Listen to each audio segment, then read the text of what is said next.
Ni DUTV nk'uko musanzwe mubizi, murashikirizwa na Dave. Nkaba nkwibutsa nimba ari ryambere uje kwicano ukanda subscribe, gufungura inzogera kugira ubashe kubana natwe mu biganiro tuzoza turabashikiriza hano. Uno musi rero tukaba tugiye kurabira hamwe ibibazo 12 ushobora kubaza uwo muri kumwe mu rukundo, ukamumenya ndetse ukamenya n'uburyo umwitwara ko akaryoherwa. Icya 9, icya 10 ndetse n'icya 11 nivyo biri ngombwa cyane gusumba ibindi byose, kuko bituma umumenya wese nuko atekereza. Reka tuje ku cyambere. Ni waba uri kumwe n'umukunzi wawe, uzamubaza ati: ni mu bihe bihe wumva yuko ndagukunze?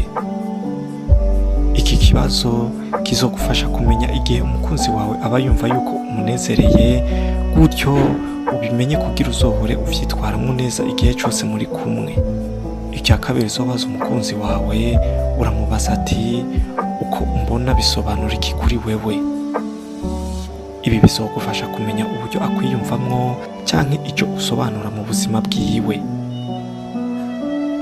Icya gatatu, ni hehe hantu wokwifuza ko tujana turi kumwe?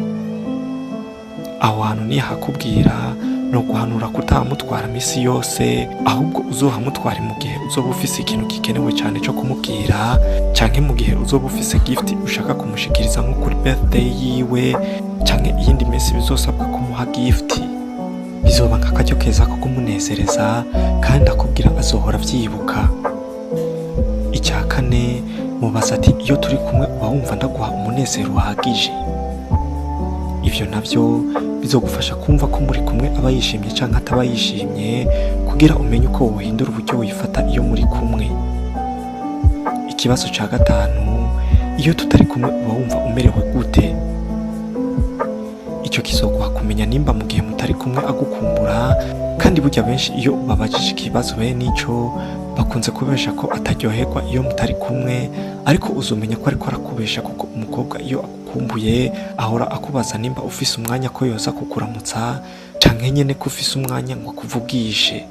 Icya 6, ni ryari, ni gute no gufasha mu gihe uri mu bibazo? Icyo kibazo kizogufasha kumenya igihe cya nyaco umukunzi wawe aba akeneye ubufasha bwawe, no guhanura kutazoyaza ayo mahirwe yo kumufasha, kubera igihe useruka neza mu bihe bibi vyiwe nibwo abona ko umukwiriye neza. Icya 7, ni wabona asa n'utanezerewe, uzomubaza ati: ni kihe kintu kibura kugira wishime? Ivyo bizokumenyesha icyo ashaka gukorerwa, gutyo ukimukorere uhamubere. Icya 8, uba wumva twomarana umwanya ungana iki turi kumwe? Aho naho biragufasha cyane kumenya umwanya uba ukwiriye kumarana nawe uko ungana, gutyo ukirinda ibintu byo kumurandira cyane, kuko iyo umurambiye ntaba agifise ishaka ryo kukubona. Icya 9 nacyo, ni iki kigutera umunezero iyo uri kugikorana nanje?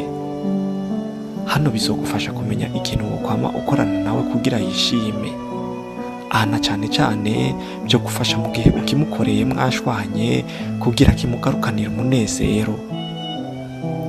Icya 10, hari ikibazo washatse kumbaza ariko ugatinya kukimbaza kubera utinya inyishu no kwishura. Iki kiragufasha kumenya icyo akwiyumvira ko mu gihe aba yatinye kubikubwira. Icya 11 nacyo, igihe wobwirizwa gusigura urukundo rwacu mu ijambo rimwe, ni irihe jambo wokoresha? Iki kibazo naco kizokugaragariza agaciro ka nyako aha urukundo rwawe nawe. Tuje ku ca 12 ari naco ca nyuma, ni ryari uba wumva yuko udakunzwe nanje? Aho naho bizogufasha kumenya umwanya umukunzi wawe aba atari ko arakwiyumvamo neza nk'uko vyo gakwiye kumera. Nuko rero nkaba ndangije nshimira mwebwe mwese mwafasha akanya ko kumurikirana. Mwari kumwe na Dave wikunze. Nimba nawe ufise ico ushikiriza canke ukongera ko kuri bimvuze, andika ngaho muri commentaire. Murakoze cyane.